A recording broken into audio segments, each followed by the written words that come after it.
Friends, bank Nifty को भी same ऐसी ही चाल है जैसे कि निफ्टी के अंदर में चाल चल रही है।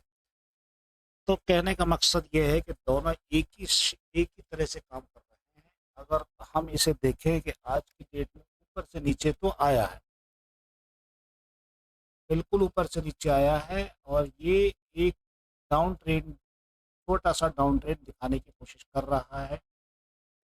तो आरएसआई भी अपने रास्ते पर ये यहाँ से 200 मूविंग एवरेज को ड्रॉप कर कर नीचे आया। ये जहाँ खुला था वहां से भी नीचे आया, ठीक है।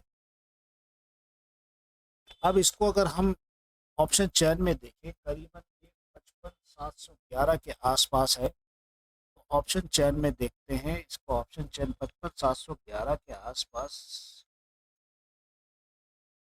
ये 16,800 की बुआई, 5,000 ओपन इंटरेस्ट, 800 पर देख रहे हैं, और 17,000 की बुआई। और भाई बुआई 1700 की, ओपन इंटरेस्ट 18,000 की बुआई। तो ये आपको 800 तक तो नहीं जाने देगा। यहाँ पे ओपन इंटरेस्ट गायब हो गया, 700 पर इसका बढ़ा हुआ है। तो ये ऊपर की तरफ धकेलने की भरपूर कोशिश करेगा, ठीक है जी। ऊपर की तरफ तो हम 700 से 800 के 7,000 की बुआई, 1600 की ओपन इंटरेस्ट, 900 पर खड़े हुए हैं।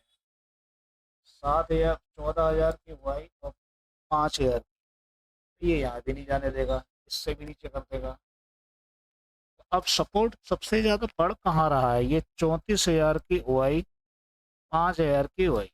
तो ये सपोर्ट आपका सबसे ज्यादा बढ़ रहा है 55,500 पर। लेकिन 55,500 के सपोर्ट में जब पहुंचोगे ना, जब यहाँ पर ओआई कोई हो, ठीक है, सबसे ज्यादा खतरनाक जो स्थिति बन रही है ये इसी दोनों के बीच में है।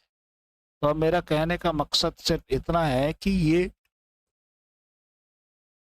ये है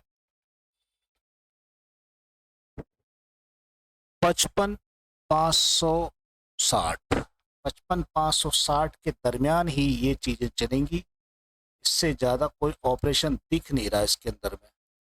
अगर मान लो थोड़ा सा मूवमेंट ऊपर जाके नीचे की तरफ आता है, और वो मूवमेंट इसी दरमियान घूमना चालू कर देगा, फिर पता चलेगा कि क्या होगा और उस समय क्या सिचुएशन रहेगी। रेंज में रहने की संभावना कुछ ज़्यादा नजर आती है, क्योंकि ट्रेंड नीचे की तरफ आया है। इसीलिए मैं समझा रहा हूँ नीचे की तरफ ट्रेंड किसका, ठीक है जी।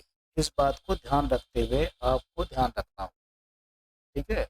ओके, इस बात पे ध्यान रखिए। और अगर मान लो मैं टोटल ओआई देखूं इसकी,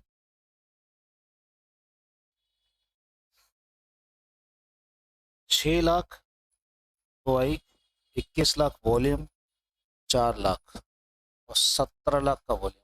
तो भैया ये तो नीचे ऊपर ऊपर नीचे ही फेंकेगा। इस बात को ध्यान रखना।